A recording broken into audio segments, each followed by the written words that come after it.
أعوذ بالله من الشيطان الرجيم بسم الله الرحمن الرحيم. In the name of Allah, the entirely merciful, the especially merciful.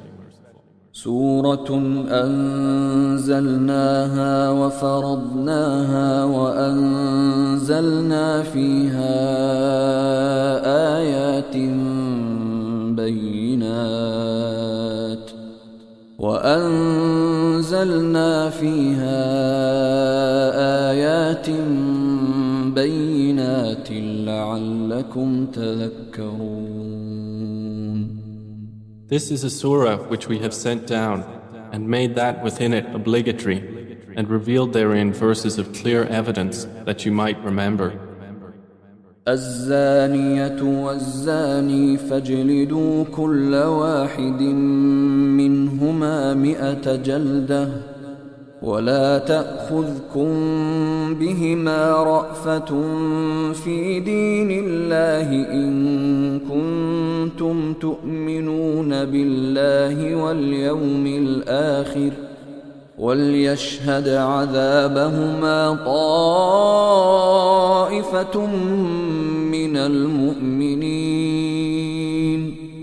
The unmarried woman or unmarried man found guilty of sexual intercourse, lash each one of them with 100 lashes, and do not be taken by pity for them in the religion of Allah, if you should believe in Allah and the last day, and let a group of the believers witness their punishment. الزاني لا ينكح إلا زانية أو مشركة والزانية لا ينكحها إلا زان أو مشرك وحرم ذلك على المؤمنين. The fornicator does not marry except a female fornicator or polytheist, and none marries her except a fornicator or a polytheist, and marriage to such persons has been made unlawful to the believers. والذين يرمون المحصنات ثم لم يأتوا ب4 شهداء فاجلدوهم 80 جلدة ولا تقبلوا لهم شهادة أبدا وأولئك هم الفاسقون. And those who accuse chaste women and then do not produce 4 witnesses, lash them with 80 lashes and do not accept from them testimony ever after. And those are the defiantly disobedient. إلا الذين تابوا من بعد ذلك وأصلحوا فإن الله غفور رحيم. Except for those who repent thereafter and reform, for indeed Allah is forgiving and merciful. والذين يرمون أزواجهم ولم يكن لهم شهداء إلا أنفسهم فشهادة أحدهم 4 شهادات بالله إنه لمن الصادقين. And those who accuse their wives of adultery and have no witnesses except themselves, then the witness of one of them shall be 4 testimonies swearing by Allah that indeed he is of the truthful. والخامسة أن لعنة الله عليه إن كان من الكاذبين. And the 5th oath will be that the curse of Allah be upon him if he should be among the liars.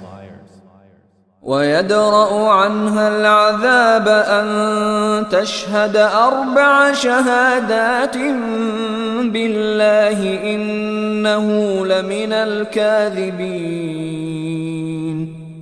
But it will prevent punishment from her if she gives 4 testimonies, swearing by Allah that indeed he is of the liars.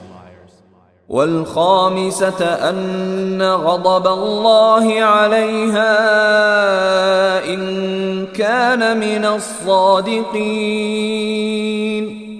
And the fifth oath will be that the wrath of Allah be upon her if he was of the truthful. ولولا فضل الله عليكم ورحمته وأن الله تواب حكيم. And if not for the favor of Allah upon you and His mercy, and because Allah is accepting of repentance and wise, إن الذين جاءوا بالإفك عصبة منكم لا تحسبوه شرا لكم بل هو خير لكم لكل امرئ منهم ما اكتسب من الإثم والذي تولى كبره منهم له عذاب عظيم. Indeed, those who came with falsehood are a group among you. Do not think it bad for you, rather it is good for you. For every person among them is what punishment he has earned from the sin, and he who took upon himself the greater portion thereof, for him is a great punishment. لولا إذ سمعتموه ظن المؤمنون والمؤمنات بأنفسهم خيرا وقالوا هذا إفك مبين. Why, when you heard it, did not the believing men and believing women think good of themselves and say, this is an obvious falsehood? لولا جاءوا عليه بأربعة شهداء فإذ لم يأتوا بالشهداء فأولئك عند الله هم الكاذبون. Why did they who slandered not produce for it 4 witnesses? And when they do not produce the witnesses, then it is they in the sight of Allah who are the liars. ولولا فضل الله عليكم ورحمته في الدنيا والآخرة لمسكم فيما أفضتم فيه عذاب عظيم. And if it had not been for the favor of Allah upon you and His mercy in this world and the hereafter, you would have been touched for that lie in which you were involved by a great punishment. إذ تلقونه بألسنتكم وتقولون بأفواهكم ما ليس لكم به علم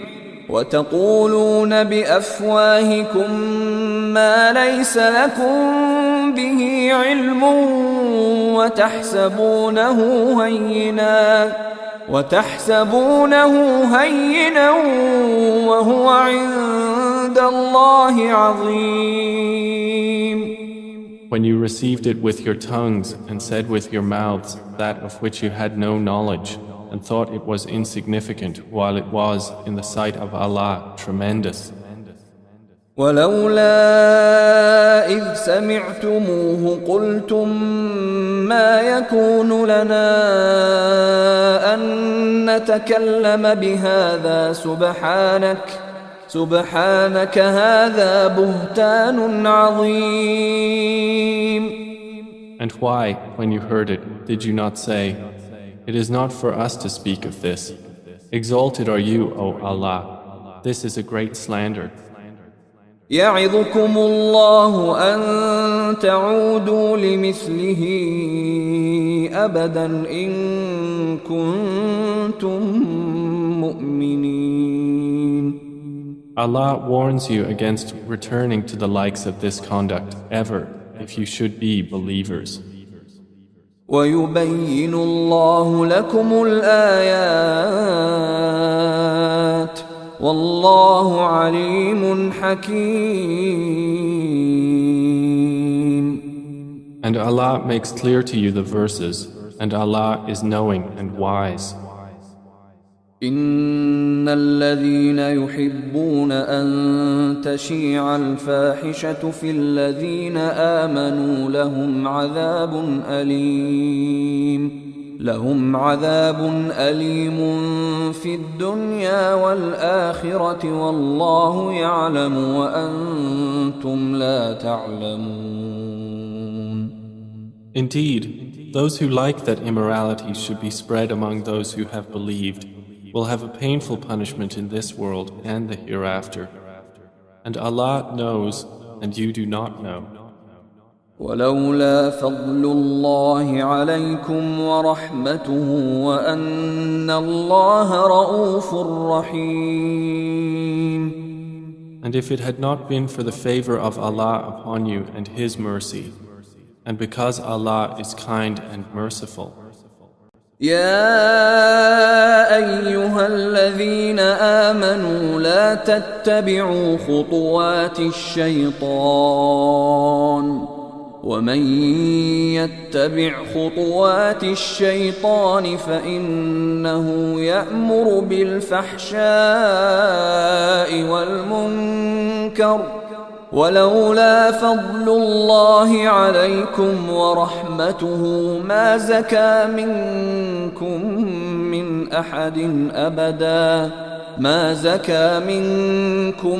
من أحد أبدا ولكن الله يزكي من يشاء والله سميع عليم.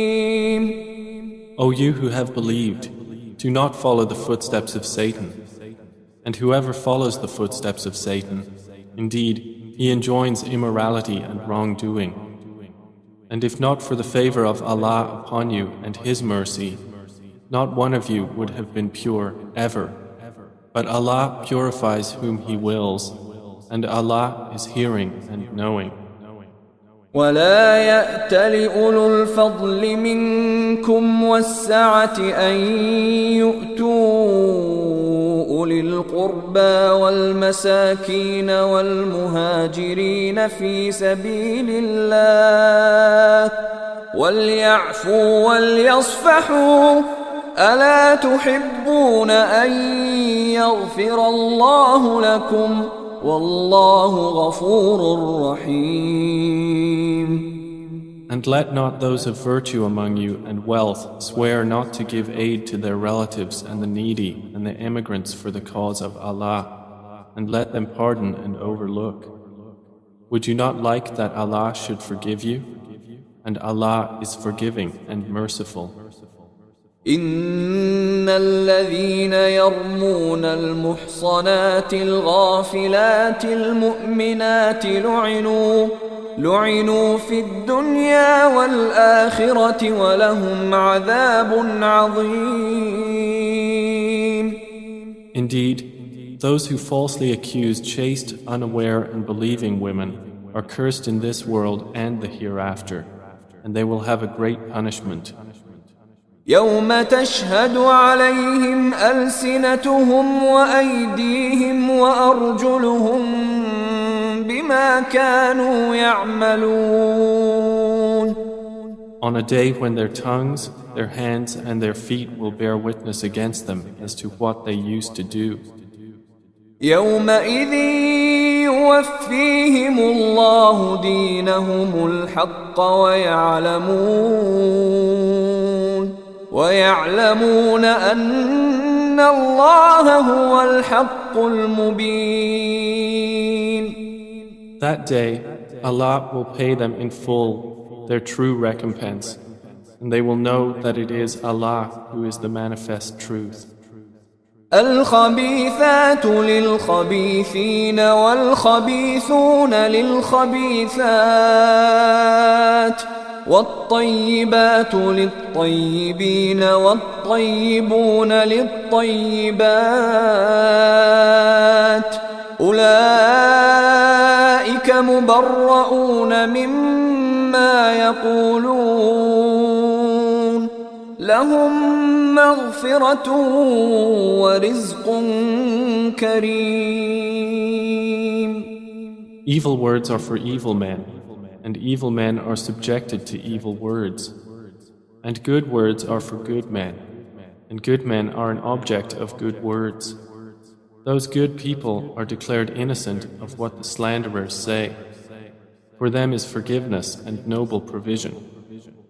يا أيها الذين آمنوا لا تدخلوا بيوتا غير بيوتكم حتى تستأنسوا وتسلموا على أهلها ذلكم خير لكم لعلكم تذكرون. O you who have believed, do not enter houses other than your own houses until you ascertain welcome and greet their inhabitants. That is best for you. Perhaps you will be reminded. فإن لم تجدوا فيها أحدا فلا تدخلوها حتى يؤذن لكم وإن قيل لكم ارجعوا فارجعوا هو أزكى لكم والله بما تعملون عليم. And if you do not find anyone therein, do not enter them until permission has been given you. And if it is said to you, go back, then go back. It is purer for you. And Allah is knowing of what you do. ليس عليكم جناح أن تدخلوا بيوتا غير مسكونة فيها متاع لكم والله يعلم ما تبدون وما تكتمون. There is no blame upon you for entering houses not inhabited, in which there is convenience for you. And Allah knows what you reveal and what you conceal. قل للمؤمنين يغضوا من أبصارهم ويحفظوا فروجهم ذلك أزكى لهم إن الله خبير بما يصنعون. Tell the believing men to reduce some of their vision and guard their private parts. That is purer for them. Indeed, Allah is acquainted with what they do. وقل للمؤمنات يغضضن من أبصارهن ويحفظن فروجهن ولا يبدين زينتهن إلا ما ظهر منها وليضربن بخمرهن على جيوبهن ولا يبدين زينتهن إلا لبعولتهن أو آباء بعولتهن أو أبنائهن أو أبناء بعولتهن أو إخوانهن أو بني إخوانهن أو بني أخواتهن أو نسائهن أو ما ملكت أيمانهن أو التابعين غير أولي الإربة من الرجال أو الطفل الذين لم يظهروا على عورات النساء ولا يضربن بأرجلهن ليعلم ما يخفين من زينتهن وتوبوا إلى الله جميعا أيها المؤمنون لعلكم تفلحون. And tell the believing women to reduce some of their vision and guard their private parts and not expose their adornment except that which appears thereof, and to draw their head covers over their chests and not display their adornment except to their husbands, their fathers, their husbands' fathers, their sons, their husbands' sons, their brothers' sons, their sisters' sons, their women, that which their right hands possess, or those male attendants having no physical desire, or children who are not yet aware of the private aspects of women. And let them not stamp their feet to make known what they conceal of their adornment. And turn to Allah in repentance, all of you, O believers, that you might succeed. وأنكحوا الأيام منكم والصالحين من عبادكم وإمائكم إن يكونوا فقراء يغنهم الله من فضله والله واسع عليم. And marry the unmarried among you, and the righteous among your male slaves and female slaves. If they should be poor, Allah will enrich them from His bounty, and Allah is all-encompassing and knowing. وَلْيَسْتَعْفِفِ الَّذِينَ لَا يَجِدُونَ نِكَاحًا حَتَّى يُغْنِيَهُمُ اللَّهُ مِنْ فَضْلِهِ والذين يبتغون الكتاب مما ملكت أيمانكم فكاتبوهم إن علمتم فيهم خيرا وآتوهم مما لله الذي آتاكم ولا تكرهوا فتياتكم على البغاء إن أردنا تحصنا لتبتغوا عرض الحياة الدنيا ومن يكرههن فإن الله من بعد إكراههن غفور رحيم. But let them who find not the means for marriage abstain from sexual relations until Allah enriches them from His bounty. And those who seek a contract for eventual emancipation from among whom your right hands possess, then make a contract with them if you know there is within them goodness, and give them from the wealth of Allah which He has given you. And do not compel your slave girls to prostitution if they desire chastity, to seek thereby the temporary interests of worldly life. And if someone should compel them, then indeed Allah is to them, after their compulsion, forgiving and merciful. وَلَقَدْ أَنزَلْنَا إِلَيْكُمْ آيَاتٍ مُبَيِّنَاتٍ وَمَثَلًا مِّنَ الَّذِينَ خَلَوْا مِن قَبْلِكُمْ وَمَوْعِظَةً لِّلْمُتَّقِينَ. And we have certainly sent down to you distinct verses and examples from those who passed on before you, and an admonition for those who fear Allah.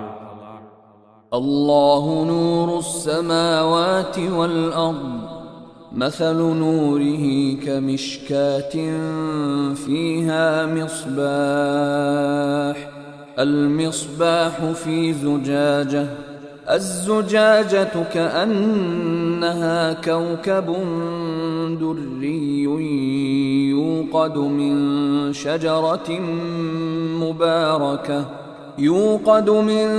شجرة مباركة زيتونة لا شرقية ولا غربية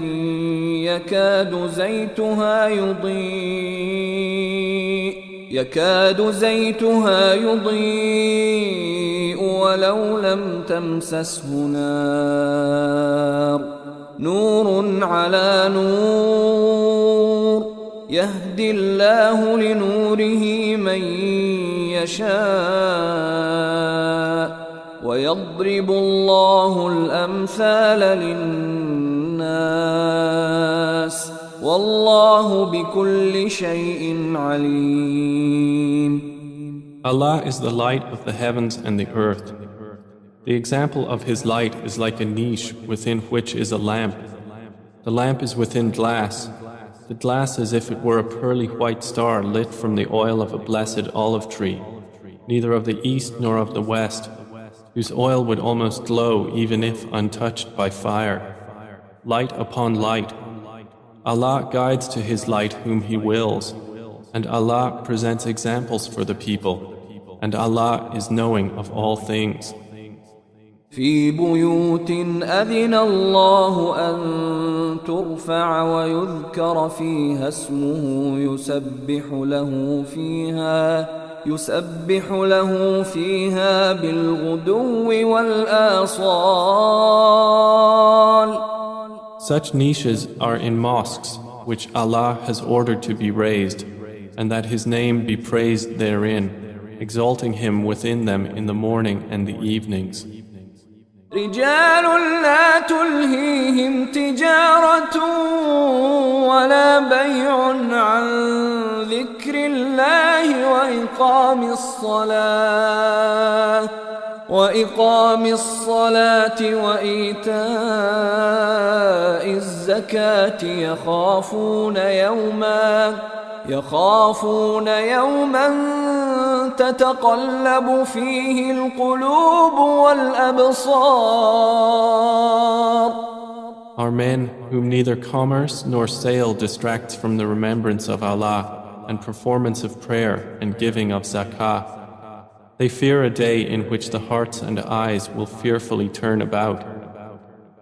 ليجزيهم الله أحسن ما عملوا ويزيدهم من فضله والله يرزق من يشاء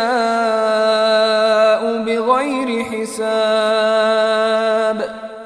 That Allah may reward them according to the best of what they did and increase them from His bounty. And Allah gives provision to whom He wills without limit.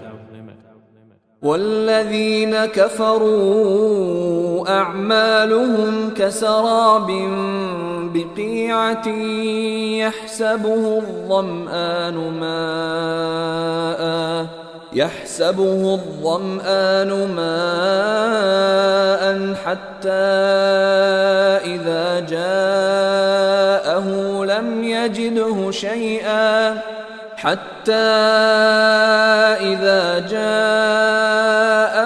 لم يجده شيئا ووجد الله عنده فوفاه حسابه والله سريع الحساب.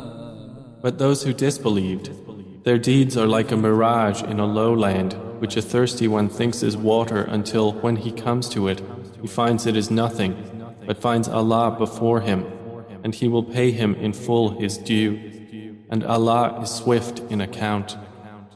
أو كظلمات في بحر لجي يغشاه موج من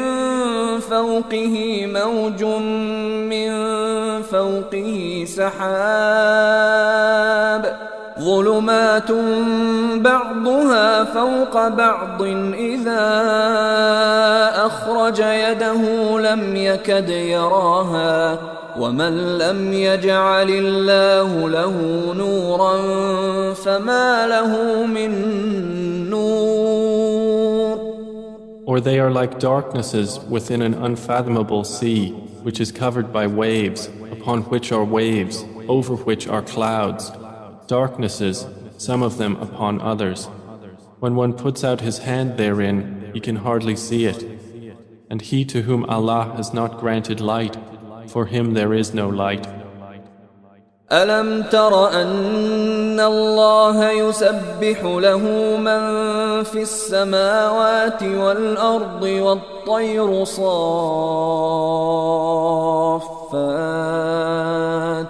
كل قد علم صلاته وتسبيحه والله عليم بما يفعلون. Do you not see that Allah is exalted by whomever is within the heavens and the earth, and by the birds with wings spread in flight? Each of them has known his means of prayer and exalting Him, and Allah is knowing of what they do. وَلِلَّهِ مُلْكُ السَّمَاوَاتِ وَالْأَرْضِ وَإِلَى اللَّهِ الْمَصِيرُ. And to Allah belongs the dominion of the heavens and the earth, and to Allah is the destination. ألم تر أن الله يزجي سحابا ثم يؤلف بينه ثم ثم يجعله ركاما فترى الودق يخرج من خلاله وينزل من السماء من جبال فيها من برد فيصيب به من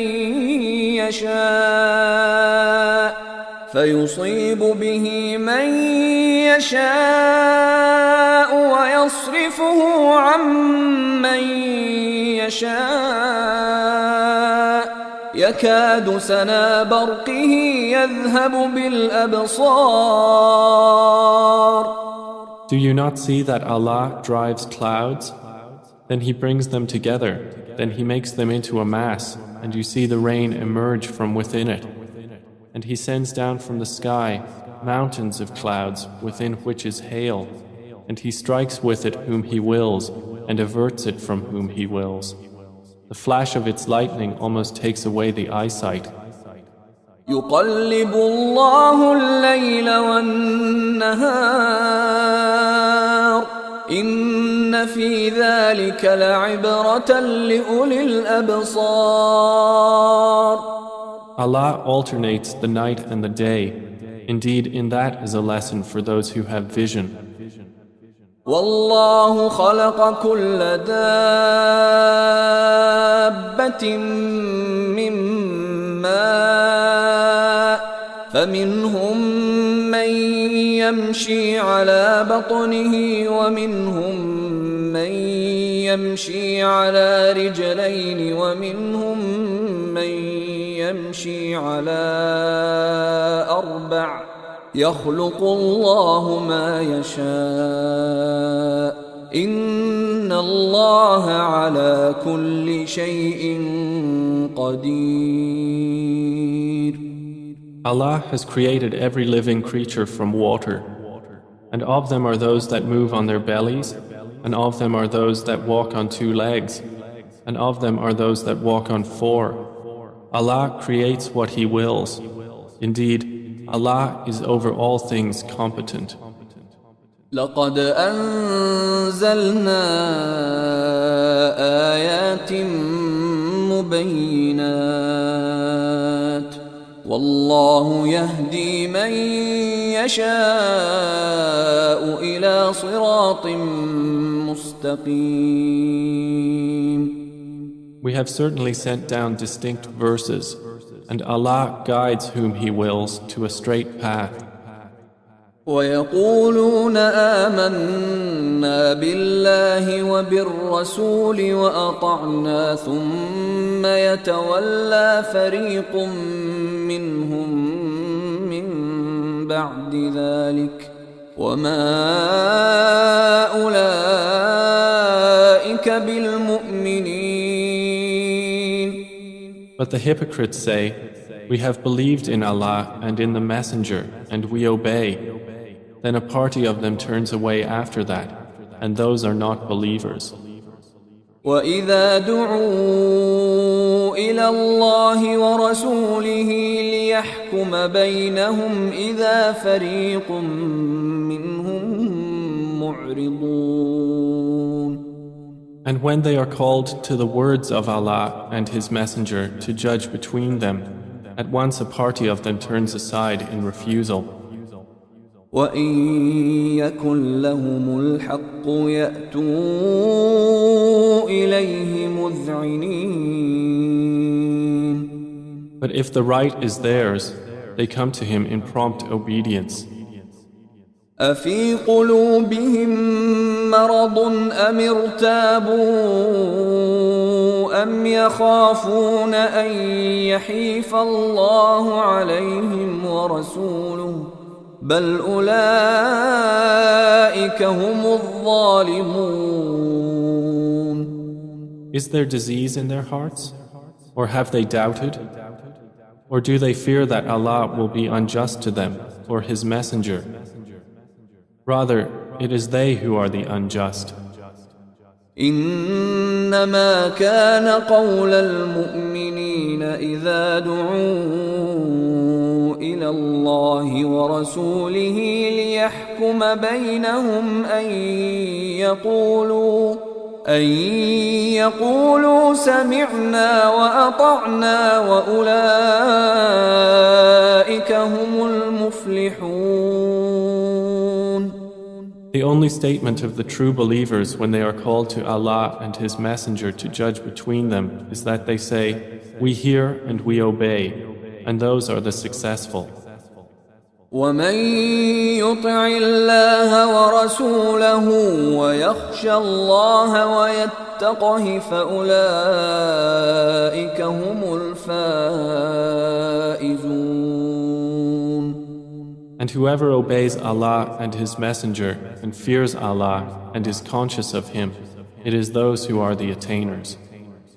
وأقسموا بالله جهد أيمانهم لئن أمرتهم ليخرجن قل لا تقسموا طاعة معروفة إن الله خبير بما تعملون. And they swear by Allah their strongest oaths, that if you ordered them, they would go forth in Allah's cause. Say, do not swear, such obedience is known. Indeed, Allah is acquainted with that which you do. قل أطيعوا الله وأطيعوا الرسول فإن تولوا فإنما عليه ما حمل وعليكم ما حملتم وإن تطيعوه تهتدوا وما على الرسول إلا البلاغ المبين. Say, obey Allah and obey the Messenger, but if you turn away, then upon him is only that duty with which he has been charged, and upon you is that with which you have been charged. And if you obey him, you will be rightly guided, and there is not upon the Messenger except the responsibility for clear notification. وعد الله الذين آمنوا منكم وعملوا الصالحات ليستخلفنهم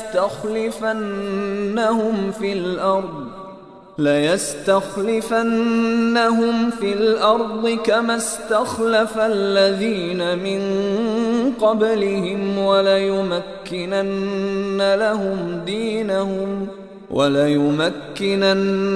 لهم دينهم الذي ارتضى لهم وليبدلنهم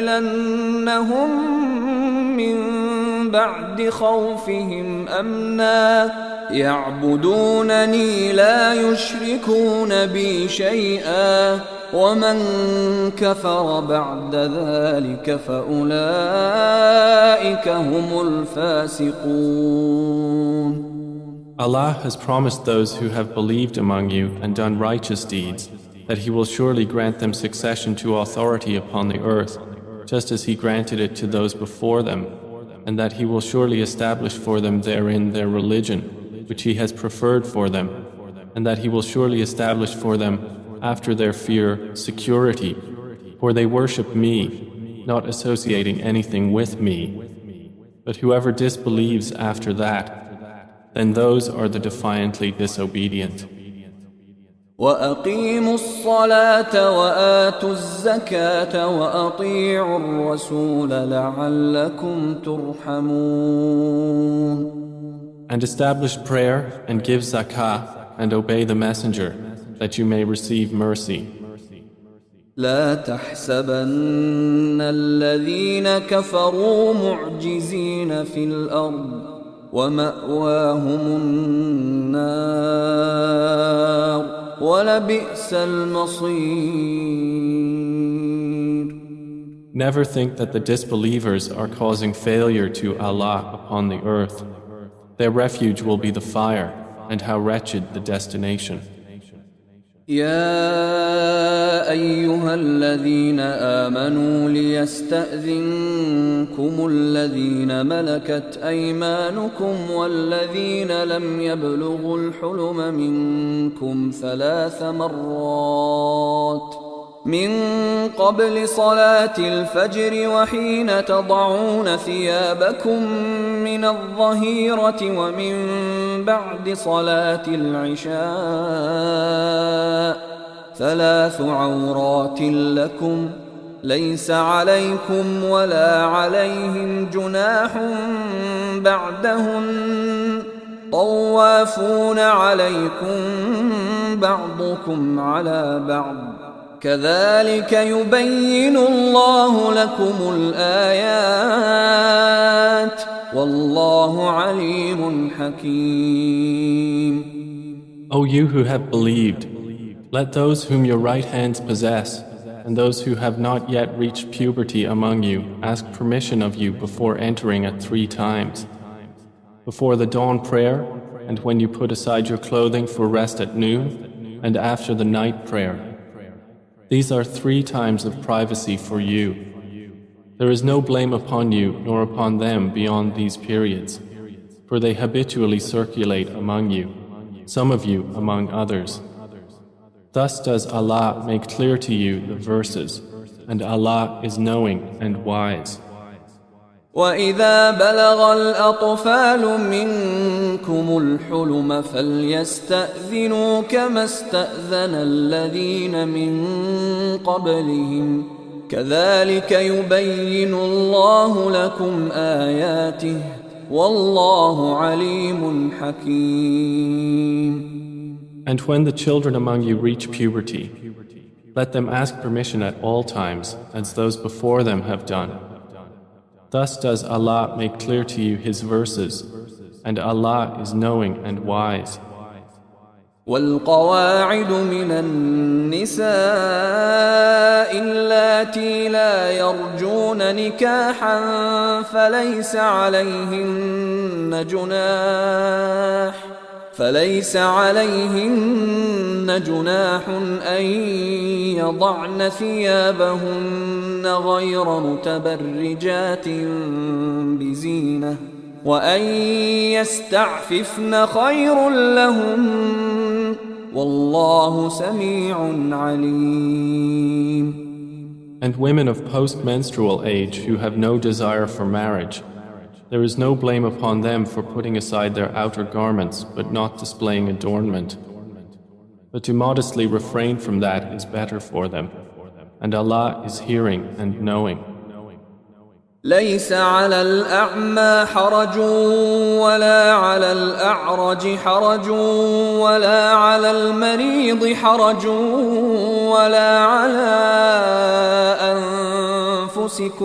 ولا على أنفسكم أن تأكلوا من بيوتكم أو بيوت آبائكم أو بيوت أمهاتكم أو بيوت إخوانكم أو بيوت أخواتكم أو بيوت أعمامكم أو بيوت عماتكم أو بيوت أخوالكم أو بيوت خالاتكم أو ما ملكتم مفاتحه أو صديقكم ليس عليكم جناح أن تأكلوا جميعا أو أشتاتا فإذا دخلتم بيوتا فسلموا على أنفسكم تحية من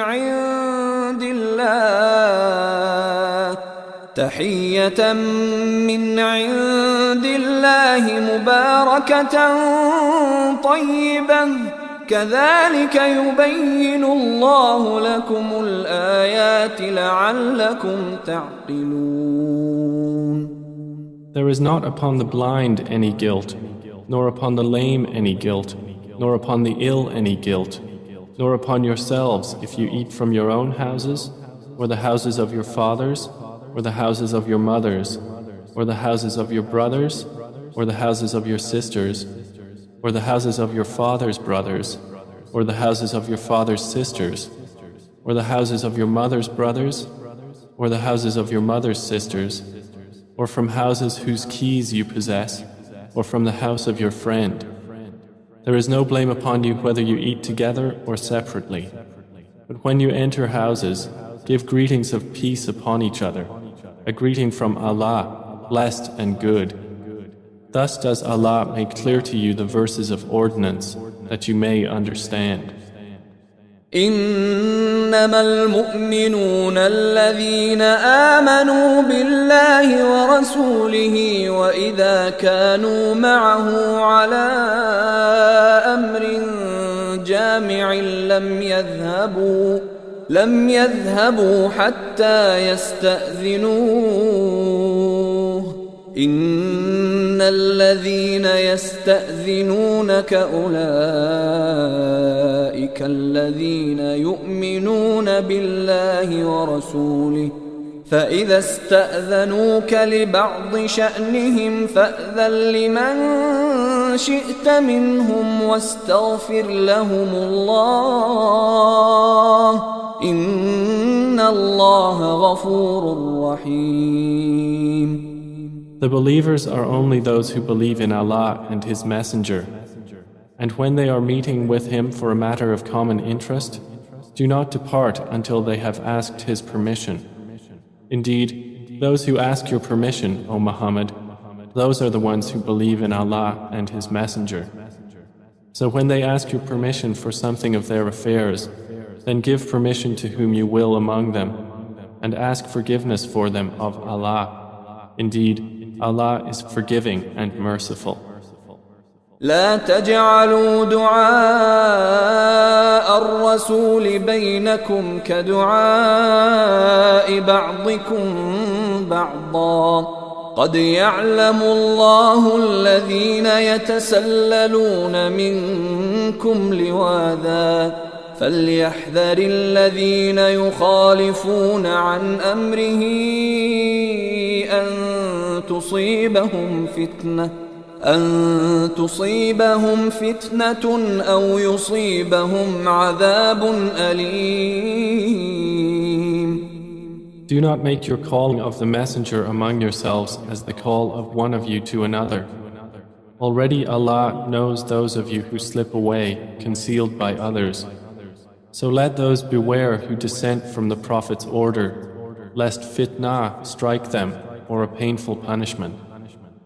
ألا إن لله ما في السماوات والأرض قد يعلم ما أنتم عليه ويوم يرجعون إليه فينبئهم بما عملوا والله بكل شيء عليم.